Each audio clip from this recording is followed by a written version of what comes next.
Universidad Central, independencia, pluralismo, compromiso. Presentan Actualidad Central, discusión abierta.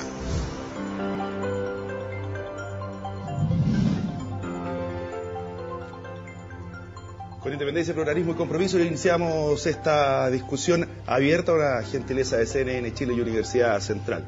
Una semana sumamente compleja para la educación superior, obviamente la reforma y los puntos de las diferentes reformas que van a enmarcar todo el tema educacional han ido decantando, han ido saliendo detalles y por lo mismo múltiples reuniones, múltiples discusiones. Una de ellas, por ejemplo, la figura del interventor. Bueno, pero esta semana se produjo la noticia en el día de ayer. 4 rectores de universidades denominadas con vocación social se reunieron con el ministro, parte de las cerca de 40 reuniones que ha tenido el jefe del gabinete o el jefe de educación de este gobierno, para ir conociendo y ir de alguna manera estructurando este proyecto de la gran reforma educacional, centro de la noticia y por supuesto centro, eje y pilar de este gobierno. Saludamos de inmediato a los señores presentes. Estamos con 4 rectores. Señores rectores, bienvenidos.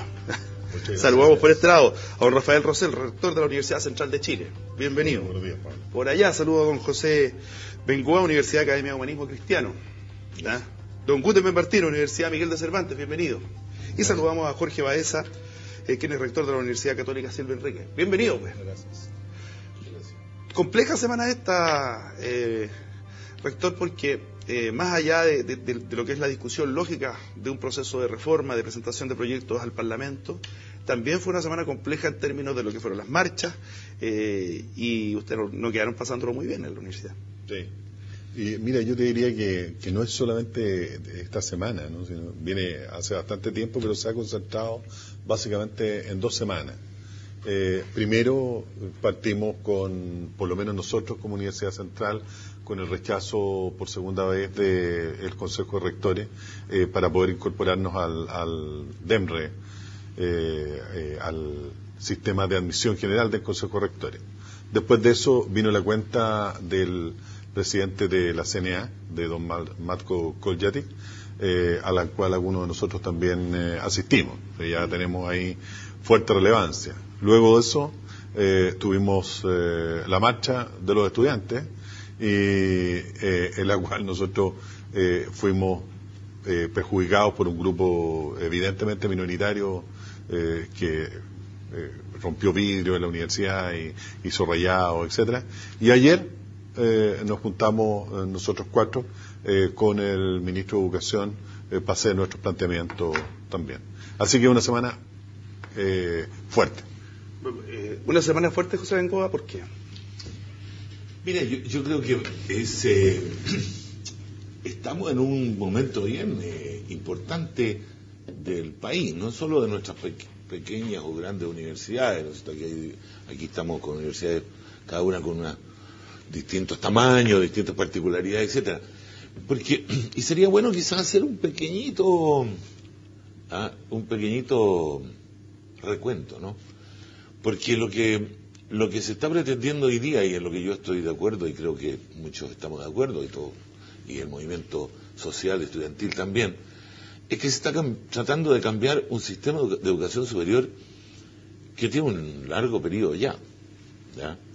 Y que se fue construyendo, digamos, de una manera muy brutal, por decirlo de una manera, ¿no es cierto? Porque es bueno recordar a quien está mirando, ¿no es cierto?, de que al 73 existían prácticamente 7 o 8 universidades en Chile. Claro. Y entonces viene, digamos, la ruptura, digamos, de las universidades, la ruptura de la Universidad de Chile. ¿Ya? Yo era profesor de la Universidad de Chile y fue una ruptura profunda, digamos, la que hubo en ese momento. Y en el año 81 se crean un conjunto de primeras universidades. Es una primera ola de creación de universidades privadas, que uno podría decir, esa primera ola expresó las distintas sensibilidades que tenía el gobierno de Pinochet en ese momento. Esa es la verdad. ¿Ya? Y eran fundamentalmente ideológicas. Ahí había una intencionalidad casi misionera, digamos, en muchas de estas universidades. ¿Ya? Y después de eso, ¿no es cierto?, la cosa empezó a verse de una manera distinta, ¿no? Y empezaron a aparecer una cantidad de universidades. ¿Ya? ¿Ahí cambió el sentido? Y claramente fue cambiando el sentido. Cambia el sentido. Porque empezó, ¿no es cierto?, a operar el mercado en el sistema de educación superior. Yo en ese sentido estoy con la idea de Meller, ¿no?, de Patricio Meller, de que tan importante como el lucro el problema del mercado, que el mercado empezó a operar de tal manera en que el sistema de educación superior reventó, ¿ah?, y se transformó en un sistema de una complejidad enorme, digamos, y en el cual, como todos los sistemas de mercado irregulados, se transformó en una gran estafa para la gran mayoría de las familias chilenas, digamos. Gutenberg, en ese sentido, ¿este es un momento de definiciones único e irrepetible? Bueno, yo creo que los países tienen ciclos y Chile hoy día está enfrentando, como se ha dicho, un nuevo ciclo. Aquí nosotros pasamos, siguiendo un poco la línea de lo que decía el rector Bengoa, pasamos de un país en el cual habían al 70, 73, más o menos 150.000 estudiantes universitarios o algo así, ahora a un sistema de educación superior que supera el 1.200.000 estudiantes. Eso necesariamente requirió una expansión del sistema universitario en una forma muy grande. Ahora, eso no se hizo en una forma bien pensada. Ahora, ese crecimiento desmesurado, es decir, conveniente, muy grande, ese crecimiento que habla bien para el país, por una parte, porque implica que empiezan a aumentar los hijos de sectores vulnerables, los primeros hijos que entran a la educación superior, va en una buena lógica, pero no es suficiente para los efectos de superar, por ejemplo, el tema de la desigualdad. Entonces, en Chile se instala hoy día como gran tema el tema de la desigualdad. Es un ciclo marcado por la necesidad de avanzar en una búsqueda de mayor igualdad. Y la búsqueda de mayor igualdad significa necesariamente, en lo que está planteado en el gobierno actual, el inicio de una gran reforma en materia educacional que no solo cubre el espacio universitario, sino que tiene que cubrir el espacio preescolar, el espacio de la educación básica, la educación media y la superior. Y por lo tanto, necesariamente se requiere una transformación muy grande, en el cual también estamos involucrados nosotros, pero no solo nosotros. Jorge, en este último tiempo, obviamente el tema educacional ha estado en el centro de la noticia, pero hoy pareciera que es el momento exacto como para solucionar todo, ¿ah? Y eso también implica muchos peligros, muchas cautelas. ¿Y cuáles son las principales preocupaciones que en este último tiempo usted mismo ha ido adquiriendo, conociendo? Voy a partir quizás con una afirmación que es para entrar al debate también. Yo tengo la impresión de que cuando recién el rector Bengoa señalaba esta primera etapa de los 80, vivimos un periodo en el cual una política de cierto nivel de búsqueda de consenso nos llevó también a discutir aquellas cosas en las cuales teníamos acuerdo, y en aquellas cosas que sabíamos que no íbamos a llegar a acuerdo, no las discutíamos. Y tengo la impresión que en el campo de la educación discutimos sobre qué hacer, cómo hacerlo, pero pocas veces discutimos sobre para qué queríamos lo que queríamos hacer en el campo de la educación. Y ahí donde la educación y la vinculación al modelo en que estábamos instalados nunca entró generalmente en discusión. Entonces yo creo que estamos en un momento en el cual podemos entrar también a discutir sobre el sentido de la educación. ¿Para qué queremos universidades? Y ahí donde también encontramos nuestro punto de convergencia. A nosotros nos interesa que la universidad, por sobre todo, sea un servicio al bien común, que sea, por lo tanto, una universidad que no esté vinculada a los temas del lucro, que sea una universidad que tenga en su interior la posibilidad del debate, la discusión, por lo tanto, con cuerpos estables de profesores, pero también con un sistema de participación bastante fortalecido. Entonces, son esos los temas que se están recién instalando, que son temas que, lamentablemente, en un momento determinado no nos centramos a discutir, sino que lo que se produjo fue una creación a través del mercado de una posibilidad para algunos de un negocio, y eso hoy en día es lo que está haciendo claramente crisis. En el día de ayer, y vamos ya a lo contingente, se reunieron ustedes con el ministro Izaguirre. Siempre se dice que salen todos satisfechos las reuniones. ¿Qué fueron a pedir? Nada. ¿A qué fueron? Nada, no fuimos a pedir nada, y yo creo que eso además nos caracteriza un poco, fuimos a decirle que estábamos dispuestos a aportar en el debate de la educación superior. O sea, la idea nuestra es aportar. Ahora, ayer yo leí algunas declaraciones en los diarios que decían que nosotros fuimos a apoyar al ministro. Y nosotros no estamos apoyando al ministro, queremos aportar con respecto a lo que estamos discutiendo hoy día en educación superior. Es muy distinto otorgarle carta blanca, ¿no?, al ministro de Educación con respecto a lo que está haciendo, porque podemos tener diferencias.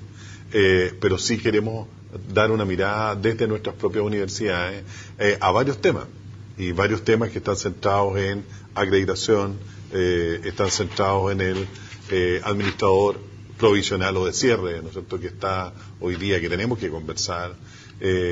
Y yo creo que Jorge apuntó a algo que es muy profundo, ¿no? Porque todo esto que estamos diciendo son las herramientas de lo que significa la educación superior para cada uno de nosotros.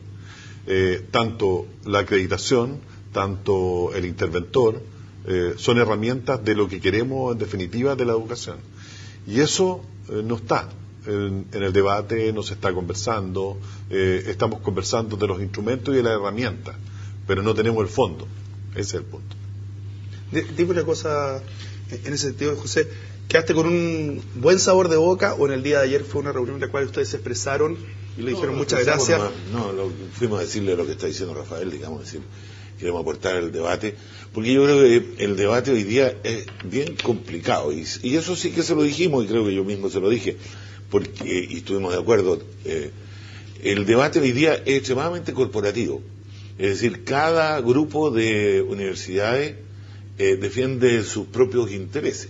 Entonces llegan donde el ministro, la universidad es XX, ¿no es cierto?, y le dicen, no queremos que nos toquen, nosotros queremos más plata, etcétera, etcétera. Entonces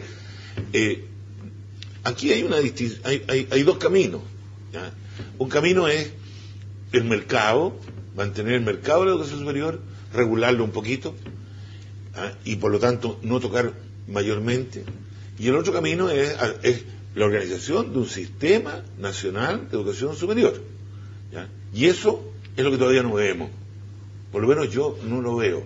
Un sistema, digamos, en el cual la vértebra, ¿no es cierto?, el elemento central sea la educación pública, ¿ya?, las universidades estatales, etcétera, ¿ya?, y que por supuesto que hayan universidades de otro tipo, pero que sea un sistema integrado, porque en este momento, digamos, el sistema de mercado lo que hace en la educación superior es que la competencia sea bastante caníbal, digamos, sea una competencia. A veces en términos de lo que es desleal. campaña publicitaria no es muy diferente Claro. ante un detergente. En ese sentido, Claro. uno podría decir, ayer fueron a expresar preocupaciones, y una de las preocupaciones, a la luz de los hechos, es la figura esta del interventor. Sí, pero yo te quisiera agregar algo respecto a lo que decía el rector de Bengoa. Yo creo que es bien importante transmitir esta visión común que tenemos nosotros en cuanto a que ahora se requiere un debate muy en serio, en que nosotros queremos colaborar, pero en una visión de bien común. Es decir, yo decía, me permití decir ayer en la conversación con el ministro, por la experiencia parlamentaria anterior a la actual, que esto se parece a veces mucho a la discusión de la ley de pesca, en que llegan intereses. Y aquí lo que se requiere es una visión de bien común, una visión del sistema de educación superior. Y esto engloba todos los intereses. Aquí hay intereses de universidades estatales, hay intereses de universidades regionales, hay intereses de universidades privadas, hay intereses de todo el mundo. Y en ese sentido, ¿por qué no van todas juntas? ¿Por qué tienen que ir ustedes por cuatro? eso, ¿Por qué el Cruche está por allá? ¿Por qué el G8, el G9, el G7? Porque desgraciadamente eso es lo que, por los intereses. Entonces, el afán nuestro es colocar que la discusión sea sobre una visión global, una visión del sistema, donde pongamos por encima dos temas que para nosotros son absolutamente copulativos, integrados, que es el tema de calidad y de equidad. A nosotros nos preocupa que la educación sea mejor, pero también que sea más justa, que la educación también permita la integración de los más postergados y que el tema, por lo tanto, calidad y equidad sea copulativo, que es un tema que el rector Baeza maneja mejor que todos Pero nosotros en ese acá. sentido, vuelvo a la misma pregunta. ¿Por qué van ustedes cuatro? Que ustedes se definen como universidades con vocación social, que debiera ser lo básico con que se define cualquier casa de estudio, ¿ah? Entonces, reitero mi pregunta. ¿Hay tanta competencia interna entre las universidades privadas por luchar este mercado, tal cual podría ser la fábrica de detergente, podrían ser los canales de televisión, que se juntan para ciertas cosas pero están compitiendo? ¿Por qué no están todos juntos? ¿Por qué ustedes no integran el CRUCH? ¿Porque ustedes no quieren? No solo hay competencia entre nosotros, sino que también hay una situación de omitir a algunos. ¿Por qué no de hecho, por ejemplo, el Consejo Rectores, que es un Consejo Rectores de la Universidad Chilena, a nosotros no nos da espacio. El Consejo Rectores, que tiene un sistema único de admisión, a nosotros tampoco nos deja con facilidad ingresar al interior de ello. Por lo tanto, ahí hay un tema que es, volviendo a lo que decía Pepe Bengoa, es decir, es un tema de discusión de sistema. Es decir, ¿cuál es el sistema de la educación superior y no solo la mirada corporativa? Nosotros somos un conjunto de universidades que pensamos, por ejemplo, que las universidades del Estado tienen un espacio y necesitan un financiamiento basal. Eso no lo discutimos. Pero también creemos que las universidades privadas tienen también un espacio. Pero ese espacio también tiene un límite. Y lo tiene también para la Universidad del Estado, que es una superintendencia que regula, que impida la existencia del lucro, por ejemplo. ¿Por qué no hay una superasamblea de universidades? Porque finalmente, yo siempre digo lo mismo, que hay que sacarse de la imagen de que cuando va a una universidad va el logo con el rector y va el edificio. Entonces, cada uno tiene representación detrás de una cantidad de estudiantes. Entonces, por lo tanto, cuando yo discrimino al rector X, estoy discriminando a ese grupo de estudiantes. Pero mi pregunta es la siguiente: ¿por qué no han podido juntarse en una sola entidad que las agrupe a todos? Porque finalmente hay representatividad de ¿cuánto? ¿De 1 millón de estudiantes en total? Sí, claro, 1.200.000 estudiantes. Yo creo que sí, José tiene razón, hay un tema histórico que el Consejo Rectores nace en el año 50 y que agrupaba 6 o 8 universidades, digamos, ¿no? Y entonces, pero el Consejo Rectores se llama Consejo Rectores de Universidades Chilenas. Y está agrupando a un mínimo de las universidades, somos 60 universidades de este país, 59 hoy día, porque ya no está la Universidad del Mar, ¿no? Entonces, efectivamente, si lo que está primando en este minuto son los intereses corporativos de cada uno de los bloques que existen. Nosotros nos salimos un poquito de esa mirada, porque es una mirada que hace mal a la educación chilena. Si yo estoy preocupándome que a mi sector le den mayor cantidad de dinero o tenga mayor relevancia en lo que va a venir hoy día en la educación, estamos mal, estamos perdidos. Entonces, efectivamente, debería existir una asamblea de rectores donde todos pudiéramos conversar los temas que estamos conversando aquí en profundidad de lo que queremos con respecto a la educación superior chilena. Vamos a hacer una pausa ahora, tengo que irme a comerciales. A la vuelta hablemos de la figura de interventor, reformas o puntos más urgentes que se requieren para la presentación de este proyecto y discusión inmediata, bueno, y muchos otros. Ya entramos con los Twitter, con los aportes que nos están haciendo desde las casas la gente. Así que una pausa y estamos de vuelta con esta discusión abierta. Seguimos en esta discusión abierta, 4 rectores de las universidades llamadas Convocación Social, discutiendo acerca de la reforma y los temas más importantes respecto a educación. Vamos a ver qué es lo que dicen los Twitter. Ahí nos está llegando uno que dice: Pame Patricia 64, lo importante es educar con sentido ético y moral. Si partimos con esa base estamos bien. Absolutamente. Fernando Puente, ¿serían capaces de mantenerse sin aporte del Estado las universidades privadas? Sí, efectivamente, hoy día no recibimos aporte del Estado. El CAE no es un aporte del Estado. El CAE, los estudiantes van a buscar el crédito a la banca, ¿no? Y que si el estudiante no lo paga, es la universidad la que tiene que pagarlo. ¿No es con aval del Estado? El negocio redondo, digamos. Yo te digo, en el caso nuestro, que nosotros todavía no tenemos ningún aporte del Estado, salvo 2 becas municipales, 2 becas del mundo, de unas becas especiales indígenas, 3, y 2 becas del mundo Valley. Todo el resto son aportes que hacen los miembros de la universidad directamente, que pagan una cuota social para ayudar a la corporación, y los aranceles de los propios estudiantes. Así que eso es perfectamente posible. En el caso nuestro tenemos aporte por la vía de proyectos fondos y convenios de desempeño, pero son lo lógico, es decir, que son postulaciones en igualdad de condiciones con cualquier otra universidad, lo cual también demuestra, por lo demás, que cuando una universidad privada como la nuestra está ganando proyectos de estilo, tiene tanta calidad como cualquier otra del Consejo de Rectores. José, usted recibe un billetín del Estado, ¿no? ¿Su universidad? A través de lo mismo, a través de proyectos fundamentalmente. Pero yo me quedé metido con la pregunta un poco que están haciendo, ¿por qué no se juntan todos? ¿Y por qué no se juntan todos? Porque no es posible juntarse todos, pues. ¿Ya? Y esto sí que... porque la historia es muy pesada en esto, ¿no? Perdone que yo tengo la deformación profesional de mirar el pasado y mirar el presente, pero aquí lo que se armó fue un conjunto de instituciones que se llaman universidades todas, pero que son demasiado variopintos, demasiado diferentes. Hay distancia y diferencia política. Bajo el mismo nombre, lo que hay debajo son cosas muy distintas. Entonces también se produce una distancia política. ¿Cómo? Una distancia política, universidades más asociadas al mundo de la derecha, más asociadas al mundo de la izquierda, por supuesto, que también provoca una brecha. Pero hay universidades que son... parte del pluralismo Pero educacional. eso, correcto, no, parte eso de la no vida. produce la brecha. No produce la distancia no, eso. no produce la brecha. O sea, en el caso nuestro, a ver, yo voy a hablar por mí, digamos, ¿no? En el caso nuestro, nosotros nos alejamos fundamentalmente de aquellas universidades en las cuales el negocio está demasiado evidente, voy a decirlo brutalmente. Nosotros somos privados, yo siempre lo digo, digamos, por obligación, no por vocación.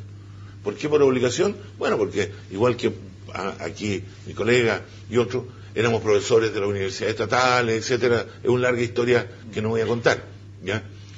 Pero nos parece, digamos, de que lo que deterioró el sistema en este país fue que el mercado, de manera brutal, se metió tanto en las públicas como en las privadas, porque la verdad, en las estatales, en todo se metió el mercado por debajo, lo fue corroyendo el sistema, ¿ya? Y eso es el fondo del asunto hoy día.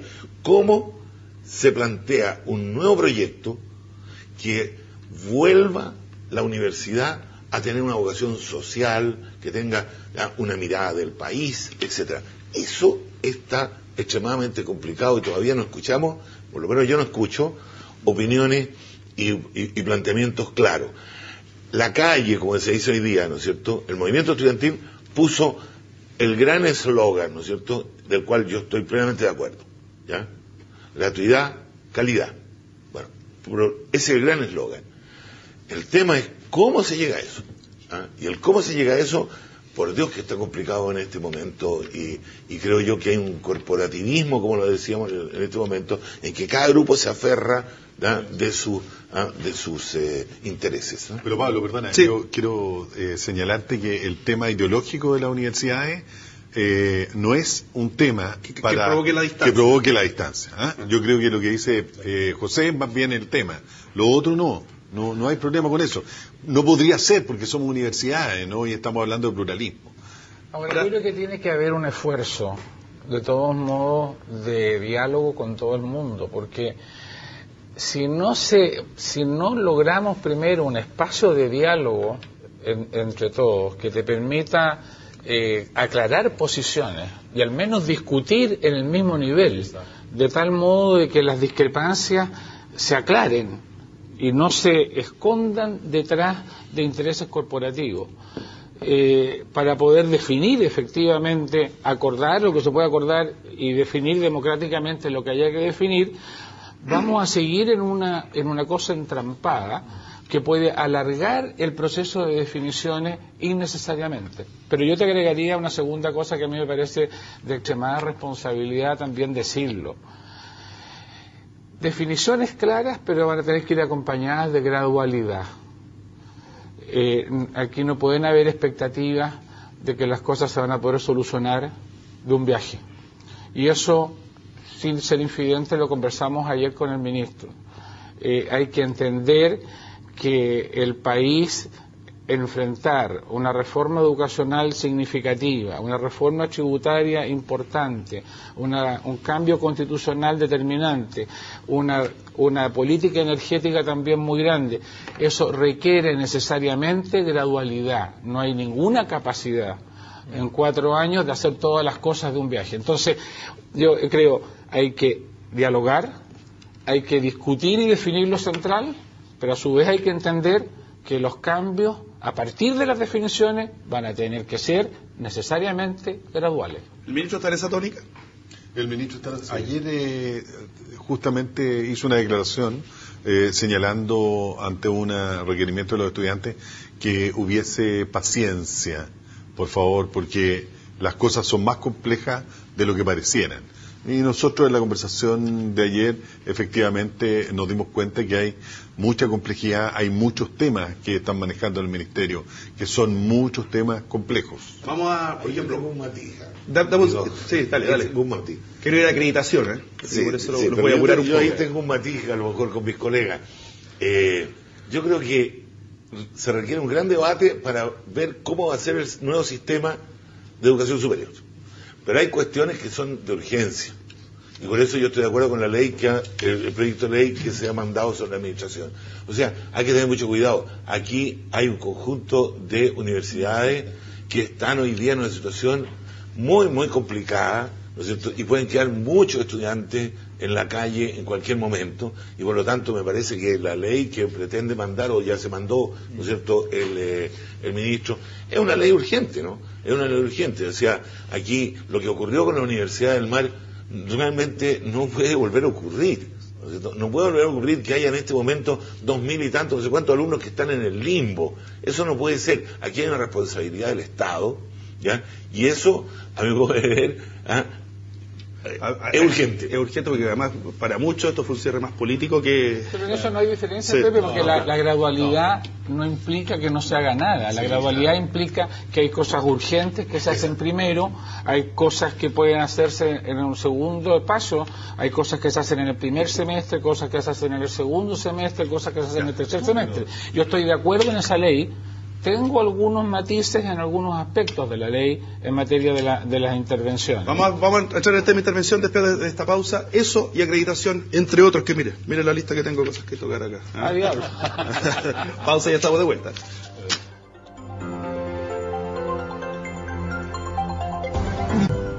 Estamos en esta discusión abierta. ¿Qué dice? Veamos Twitter. Entonces, repito las preguntas. ¿Dónde deberían restringir la creación de UES privadas? Deberían restringir la creación de UES privadas, lo dice José Guerra.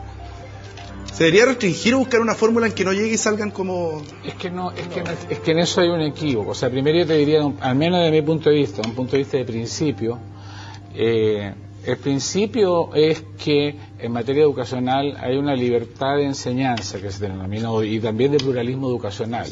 Lo que pasa es que el Estado tiene el deber y el derecho de generar mecanismos que señalen cuáles son los requisitos para que se pueda constituir una universidad.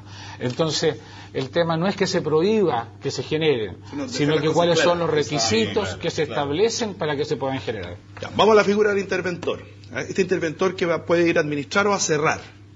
El porqué de la suma urgencia, ¿cómo lo interpretas tú que sea tan urgente tenerlo? Para algunos dicen que se está haciendo traje a la medida para determinadas universidades y grupos económicos.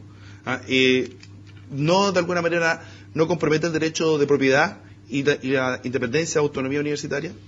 Tiene algunos bemoles el administrador provisional o administrador de cierre. Yo creo que va en el camino correcto, porque es necesario, como decía Pepe, el tema de la Universidad del Mar nos demostró la necesidad de tener un administrador, ¿no?, que proteja lo más importante aquí, el derecho a la educación.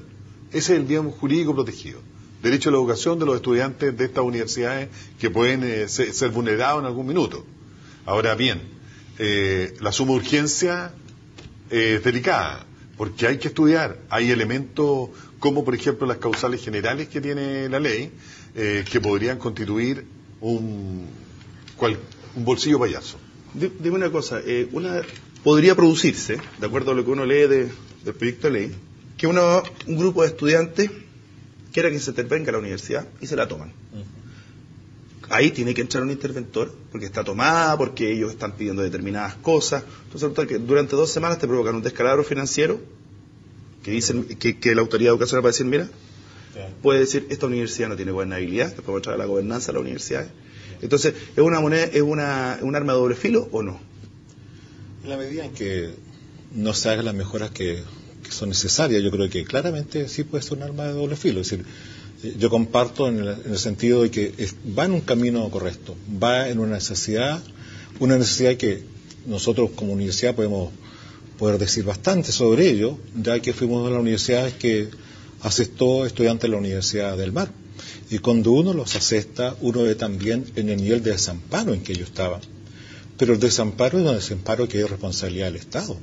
Entonces, por lo tanto, como medida correcta hacia donde quiera apuntar, sí. Lo que sí también son muchos detalles en realidad. Gutenberg, voy a hablar con el abogado. Para algunos rectores esto es inconstitucional. Yo te diría que uno tiene que hacer afirmaciones centrales. O sea, nosotros, me atrevería a decir, o sea, creemos que el Estado tiene un rol en la educación. Y eso nos diferencia de otros. O sea, nosotros creemos que el Estado no tan solo tiene derechos, sino que tiene un deber en materia educacional. Y por lo tanto, cuando se genera un problema como el de la Universidad del Mar, el Estado tiene que ahora prever que eso no se vuelva a producir. Desde ese punto de vista, tiene que generar una medida. Y la medida de generar un sistema de un administrador de cierre o un interventor de cierre, como se quiera llamar, porque aquí hay dos figuras, yo creo que se justifica, primero, plena y totalmente. El administrador de cierre. Esto es, cuando se define que una universidad se cierra, por A, B o C circunstancias, que hay mecanismos establecidos, para que no pase lo de la Universidad del Mar, tiene que entrar de inmediato una persona que toma toda la administración y va para adelante. Tiene que tener dos limitantes a mi juicio. Una, esto tiene que ser sin afectar la misión y visión de la universidad. Es decir, no puede ser que ese interventor llegue y cambie el proyecto educativo a su manera. Ahí hay una misión y una visión que está establecido. Si una universidad, por ejemplo, está con el objetivo, la mía, que está centrada, la nuestra, que está centrada en el tema de trabajadores, no puede llegar un administrador mañana y cambiarme lo que quiere ir a la BC1, porque la misión de esta universidad es esta y no la otra. Segundo, estas figuras tienen que ser para todas las universidades, porque pueden haber universidades que caigan al descalabro, privadas o estatales. Aquí y conocemos nosotros los del sistema situaciones sobre la materia. Por lo tanto, tiene que ser para todos. Y la segunda cuestión en general, donde yo diría que donde hay que irse con un poco más cuidado, es respecto al interventor provisional. Porque la lógica del interventor provisional, por lo que uno ve en el proyecto y por lo que uno conversa, es buscar una persona que va a ver si hay problemas, si los problemas se pueden superar, o sea, hay una actitud de acompañamiento, ¿ya? O si no hay remedio y se tiene que cerrar. La lógica es que esa persona provisional debiera actuar muy ligada a la Superintendencia de Educación Superior, que es la que va a tener la capacidad de prever, porque va a tener inspectores que van a estar recorriendo nuestras universidades, que van a estar al día, van a estar viendo cómo está la situación. Y por lo tanto, las facultades de ese interventor provisional, a mi juicio, tienen que ser muy clarificadas y bastante más limitadas que las del descierre, porque sus objetivos son distintos. Y ahí, en la precisión jurídica, que sería un poco una lata en un programa de este tipo, hay que precisar. Yo agregaría una cosa más también, que en la línea lo ha señalado Pepe, que el tema de visión de sistema. Es decir, este tipo de ley no puede ser por la urgencia que termine eliminando lo importante. Y lo importante es cómo vamos a regular este sistema y, por lo tanto, cómo esta ley conversa con una situación de superintendencia. El año pasado, nosotros mismos estuvimos más de una oportunidad en la Comisión de Educación del Senado y le hicimos ver varias veces a ellos que el ir entregando leyes que van por parte, pero no están mirando en términos sistémicos, terminan también generando una mayor dificultad que un avance sustantivo en lo que queremos llegar de fondo. Mira, la opinión personal con respecto a este tema del interventor es que no debe depender del Ministerio de Educación. este debería depender de una superintendencia porque es técnico. Cuando está dependiendo de un ministerio, está dependiendo de un órgano político, claro. Y eso es un tema muy delicado. Tenemos que crear muy pronto la Superintendencia de Educación Superior y que este interventor, sea provisional o no, sea la herramienta utilizada por la Superintendencia con el objeto de verificar o intervenir algunas universidades que tienen problemas. Y tú preguntaste si hay algunos artículos inconstitucionales. Yo no tengo la certeza, pero sí creo que hay algunos artículos que requieren quórum calificado. Yeah. Y por otro lado, tengo ciertos temores, como por ejemplo la inoponibilidad de actos onerosos que haga la universidad y al interventor, que no debería ser interventor, sino que más bien debería decir a la universidad. Por ejemplo, la universidad necesita crédito. Va y contrata crédito en la banca e hipoteca bienes. Esa hipoteca es inoponible a la universidad cuando entra el interventor. O sea, puede hacer chuñugo, como se dice en castellano. Y entonces, borrón y cuenta nueva. Claro. Entonces, esas cosas son las que es necesario aclarar. Porque ni un banco le va a prestar plata. Exactamente, porque pueden perjudicar, evidentemente, a la universidad. Podrías conocer todos los contratos. Acreditación. Puntos a perfeccionar en el sistema de acreditación actual. Bueno, es otro tema largo, ¿no? El tema, yo creo que se confundió fundamentalmente acreditación en Chile con ranking. Y en Chile se estableció un sistema previo de ranking. 7, 6, 5, 4, etcétera. Y desde el comienzo sabíamos quiénes eran 7, quiénes eran 6, quiénes eran 5, etc. Es una crónica, crónica de un ranking anunciado. 5 un ayudante. Crónica de una acreditación anunciada. Entonces hay que mirarlo con más cuidado. ¿Eso se lo sabía por el funcionamiento que tenía anteriormente? No, porque si tú pones, digamos, que para tener 7 tienes que tener A, B, C, todas estas cosas. ¿Quiénes la tienen? Estas 2 universidades. Por lo tanto, hay 2 universidades en Chile que van a tener 7. ¿Ya? O sea, tú lo puedes hacer anterior, ¿no es cierto? O sea, es como cuando tú haces un concurso, ¿no? La licitación. Claro, tú licitas a la pinta, digamos. Entonces, la acreditación, yo creo que está mal planteada, digamos, y creo que hay bastante consenso. De hecho, nosotros participamos, eso efectivo, lo decía Jorge recién, en el Senado, y la verdad que en cierta medida podríamos decir que hasta ganamos porque se retiró, digamos, la ley quedó ahí el proyecto de ley anterior. Entonces, esa es una cuestión que hay que pensarlo bien. Acreditación es fundamental en términos de acompañamiento de la calidad, ¿ya?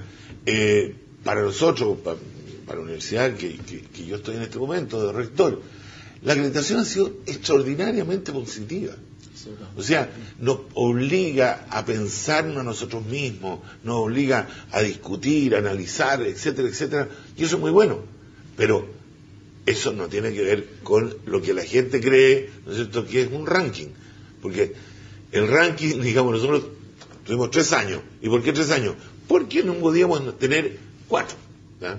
Porque teníamos que tener 3, eso estaba previamente establecido. ¿Eso significa que es mala la universidad? No tiene nada que ver una cosa con la otra, ¿no? Es que es muy complejo para el común de los ciudadanos leer la acreditación, porque dice universidad acreditada en gestión académica, universidad acreditada en tal y tal carrera. Entonces, para mí, yo creo que una universidad es o no es una universidad y se acabó. Claro. Y si yo voy a entrar a esa universidad a estudiar pedagogía o arquitectura, es porque es buena. O sea, está cumpliendo con la norma. No. Pero, ¿me entiende o no? No. ¿Cómo le hacemos ver al común de la gente esa lectura? Hoy día, de lo que es la acreditación. Hoy día absolutamente necesario. Hay cosas previas. Hay cosas previas. Nosotros cuando te relatan aquí que fuimos a la comisión del Senado, hay una cosa que la modernidad, la globalización te indica. En el mundo se ha expandido la educación superior de un modo que para poder absorber esa cantidad de alumnos, ya las universidades no pueden ser lo que eran antaño. Antaño, hace 50 o 100 años, se pensaba que una universidad, para ser tal, tenía que tener un estereotipo, un modelo único. Tenía que ser una universidad que hacía docencia, extensión e investigación, como modelo único. Hoy día se habla que hay universidades complejas, en términos que hacen esas tres funciones, pero que además tienen una presencia en casi todas las áreas del saber o todas las áreas del saber, es decir, que van de medicina, salud, ciencias sociales, ciencias físicas, etcétera. Que hay otras universidades que son semicomplejas, que te pueden ser docencia e investigación, o docencia y extensión, y pueden cubrir un espectro, supongamos la mitad del espectro de las áreas del saber, y que hay otro tipo de universidades que son solo docentes, ¿ya? Y que te pueden cubrir, por ejemplo, solo el área de ciencias sociales. No, el punto es el siguiente: entonces, saber que uno, si sale titulado, está saliendo titulado correctamente en la carrera que sea. Si eso es lo que cuesta leer en términos de lo que es la acreditación. Tú tienes dos temas ahí. Claro. Hay un tema que es el tema del licenciamiento, claro, para que lo entienda la gente, ¿no es cierto?, que es la autorización para actuar como universidad. Claro. ¿Okay? Bien. Que es bien exigente. Que es bien exigente, efectivamente. Y hay otro que es el tema de la acreditación. Bien, la acreditación, moleste o no, implica calidad también, porque te está midiendo algo. Y lo que decía Pepe, claro que hay un esfuerzo gigantesco de las universidades para acreditarse. Nosotros tenemos el 69%, el 70% de todas nuestras carreras hoy día acreditadas. ¿Hay un esfuerzo? Sí, pues hay un esfuerzo en la universidad, hay un esfuerzo económico, hay un esfuerzo académico y hay un esfuerzo de nuestros estudiantes para poder hacerlo. Eso te está demostrando que hay pertinencia, que hay calidad, que tú vas a salir con un título y ese título no va a ser de baquelita, como dijo el ministro Aguirre en su minuto. Ahora, dígame una cosa: ¿qué se requiere para perfeccionar la acreditación? Porque lo que yo veo hoy día que se juega un poquito al Paco Ladrón, o sea, está malo lo tuyo y se acabó. Sí. Y no hay, como dicen los mismos carabineros, labor educativa. Sí. Bueno, tú mismo estás señalando, es decir, el tema de acompañamiento. Por sobre todo es eso. Es decir, yo creo que lo primero y lo más importante, lo ha dicho también Pepe, en términos de que la acreditación es fundamental. Y la acreditación verdaderamente ayuda muchísimo a la institución. La hace mirar sobre su coherencia interna, etcétera. Pero no puede ser un proceso único y exclusivamente punitivo. Es decir, yo te castigo con 1 año o 2 años, sino es cómo vas a progresar. O no te la doy y te cierro. O te cierro, digamos. Y ahí también entramos sí una discusión que es un poco más compleja también, que es hoy en día se está hablando de una acreditación en función más de estándares que de proceso. Y cuando uno dice estándares, ¿qué estándares? Claro. ¿Son los estándares de aquellas universidades que ya tienen 100 años? ¿Son los estándares de las universidades complejas, como decía Gute? ¿O son de aquellas que son más de la línea más docente, etcétera? Entonces, esa discusión es una discusión que todavía no hemos logrado. ¿En un sentido más punitivo? O sea, tiene que tener las dos cosas, pues tiene que tener la cosa de acompañamiento, pero cuando llega un límite en que, por ejemplo, el otro día en una de las discusiones, en uno de los seminarios se decía, si no es acreditada 2 o 3 veces, bueno, que obviamente tiene que cerrarse. Pues. O sea, hay una cuestión que obvia. Si tú estás diciendo este producto es malo, bueno, no puede seguir existiendo, ¿te fijas? Entonces, ahora, vuelvo a una cosa de la historia. Yo participé en el debate. Tú eres historiador, ¿no? Un poco. En el debate, cuando todos estaban en contra de la acreditación. Claro. Y estamos hablando de los 90 y tantos, años 2000. O sea, yo me acuerdo que éramos 1 o 2 rectores en ese momento, que yo fui rector un tiempo ahí, ¿ya? Que estábamos de acuerdo en que había que acreditar en Chile, ¿ya? La mayor parte estaban diciendo que no. Primero se hizo voluntaria, ¿te recuerdas? Claro. Después, entonces, esto van creciendo, van creciendo las exigencias, porque la fe pública es fundamental. O sea, hoy día, con todo este conjunto de universidades, obviamente tiene que haber un sistema bien armado de acreditación. Yo espero que ese sea un buen debate e importante ley sobre esta materia. Es un tema que a veces se olvida, tienes toda la razón. Es decir, nosotros también somos de las universidades que de inmediato ingresa al sistema de acreditación.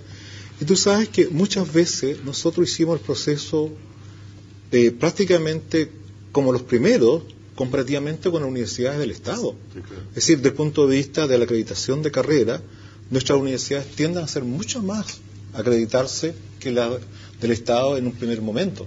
Por lo tanto, tienes toda la razón en eso, de que a veces se nos olvida. Entonces, que se esté hoy en día discutiendo esa acreditación, pero partiendo del supuesto de base de que la acreditación tiene que existir, es un avance. El tema ¿Entramos a es gobernanza después de esta pauta? Claro, perfecto. Entramos al gobierno universitario ya en el último bloque que se nos viene. Seguimos con esta discusión abierta. Por supuesto que ya estamos de vuelta. Un aviso, pasando así como para relajarnos un poco, hay que escuchar jazz. Unas sesiones de jazz. Este miércoles 14 de mayo a las 19:30 horas se inauguran un ciclo espectacular, Cristian Galvez Trío y Cristian Cuturrufo. ¿Sabe dónde? Ahí en Lord Cochrane 418. Este ciclo reúne a los referentes más destacados del jazz nacional. La entrada, por supuesto, es liberada. Todas las actividades que lo invitamos a la Universidad Central, ustedes, son liberadas. Así que, detalles si quieren, www.ucentral, pero mire qué fácil. ¿Y ahí va el a ser... rector toca banjo? Sí. Va a tocar baño. Exactamente. Miércoles 14 de mayo, 19:30 horas, ahí en Lord Cochrane 418 en la Universidad Central. Así que vaya y disfrute del jazz, rájese un poco, salgamos un poquito de los temas áridos y después irse a algún lugar a comer algo, a tomar algo, porque es buena la hora, 19:30, termina a las 8:30, cuarto para las 9 y sepa otra cosa, totalmente gratis. Esta es una forma de ir acercando a la gente a la universidad. ¿Por qué cuesta conjugar, o cómo se debe conjugar, calidad y equidad? ¿Por qué van de la mano la calidad con la equidad? Porque yo podría decir, mira, sabes que yo tengo una universidad Cotamil con una calidad espectacular. ¿Eso es calidad o no es calidad? Profe, dele. Yo creo que ahí hay varias cosas que uno tiene que colocar sobre la mesa. Primero es, que también muchas veces lo hemos discutido, es decir, el concepto de calidad, que en esta lógica de mercado que está instalado, muchas veces también es el concepto de calidad total. Y ese concepto de calidad total es un concepto en el cual no se está en función ni de principio, ni desde luego de tema de equidad. Nosotros creemos que sí, efectivamente, calidad y equidad tienen que estar sumamente unidos. Hoy en día, lo que está pasando en educación en términos de equidad es que está llegando el estudiante a la universidad, y una vez que ingresa a la universidad, viene recién la tarea fundamental, que es cómo hago de la universidad una universidad pertinente a este sujeto que viene llegando. Es decir, estamos hablando de jóvenes de primera generación que requieren currículos adecuados, que requieren también apoyos adecuados. Y ahí donde uno también ve otro tema que también es complejo, que es el tema de que se plantea muchas veces de que hay universidades celestías y universidades no celestías, pero diciendo como celestidad y no celestidad que aquí hay universidades que son bajamente celestías, son universidades de baja calidad. En realidad no es así.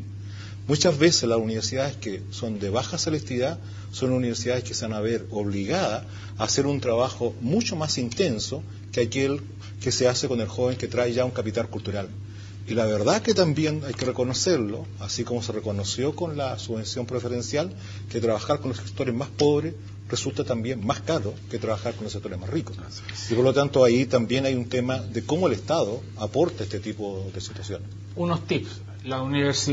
Hoy día en el sistema universitario la proporción en términos de los quintiles del país, es decir, de los niveles de ingreso, está sobre representado el sector de mayores ingresos respecto al sector de menos ingresos.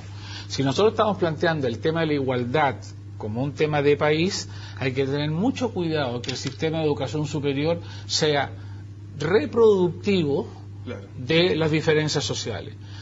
Segundo tip, hay estudios que te indican que la PSU es discriminatoria desde un punto de vista económico-social. Se ha intentado superar eso sobre la base de los rankings, pero eso ha sido muy leve en términos de sus efectos. Tercero, tips diría yo, no tiene ninguna culpa el estudiante de un colegio municipal o subvencionado malo, no tiene ninguna culpa personal en esa mala formación, y por lo tanto hay una obligación de la sociedad para con él, para hacerse cargo de su derecho a la educación, de su derecho a la educación superior. El cuarto tip. Dale, cortito. El cuarto tip. En este momento. Yo creo que estamos empezando por el techo. Y evidentemente la segregación que se produce después en la educación superior con los problemas de equidad viene desde el parvulario. Ese es el punto. Ve la cámara 3, toda suya, tiene 30 segundos para decir lo que se le venga a la mente. Lo que se me venga a la mente. Se me viene a la mente lo siguiente, estimado señor Milla. Creo que hace rato estaba pensando mientras hablaban acá. El tema del mercado está estableciendo en Chile una gran mentira, que es la relación entre educación y trabajo. Voy a explicarme un segundo. La propaganda es que usted entra a la universidad para encontrar trabajo, y eso es una mentira. Usted entra a la universidad para aprender, ¿ya? Y usted entra a la universidad para pasar un momento de su vida que puede ser el mejor y más importante de su vida, que es un momento en que se va a abrir la cabeza a el conocimiento, a la cultura, a la amistad, a la solidaridad, a las ilusiones. Entonces yo creo que el gran desafío que se tiene hoy día es romper esta relación en que en el fondo lo que te están ofreciendo es una falsedad, porque te están ofreciendo trabajo. La rentabilidad. Entonces, la rentabilidad de la educación. Yo creo que si no logramos tocar ese punto, que es central a mi manera de ver, esto no se va a arreglar. Rector Baeza, 30 segundos, diga lo que quiera esa cámara. Voy a aprovechar los 30 que usó él, digamos. Yo creo que el tema es exactamente lo que estás tú señalando. Yo recuerdo una frase que a veces la he visto vinculada a otra persona, que es: la universidad es conciencia crítica de un país. Esa frase es una frase del cardenal Silva Enrique en el claustro pleno de la Católica. Eso es una universidad. Eso es. Una universidad lo que tiene que formar personas que hagan un servicio al país. Y hoy en día, muchas veces, la invitación que se está haciendo al mundo universitario es: ven a trabajar con nosotros, que vas a poder insertarte mejor en el mercado internacional, etcétera, y no diciéndole: ven a formarte con nosotros porque tú vas a cooperar con ellos a la vinculación de los derechos humanos, al respeto, a la promoción. Yo creo que ahí va el tema. Rector Martínez, cámara 2, toda suya, lo que quiera. Bueno, yo creo que ese es el gran retroceso que tuvimos en Chile en materia de concepto y compromiso de las universidades.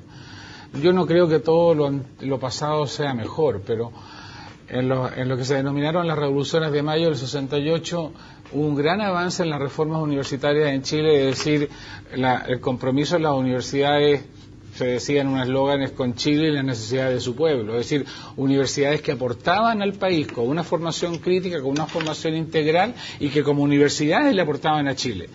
Eso se nos fue cambiando a este sistema más mercadista, a este sistema más profesionalizante, a este sistema que buscaba la rentabilidad, cuando sin lugar a dudas lo más importante es la formación integral.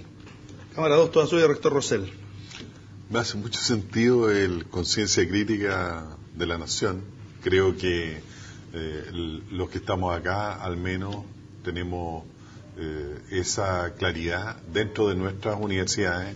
Es por eso que ya no pudimos tratar el tema de la gobernanza, pero por eso mismo hay tanta participación de nuestros diferentes estamentos en la universidad, porque queremos que ser conciencia crítica, ¿no? Yo creo que eso marca una profunda diferencia con universidades de mercado.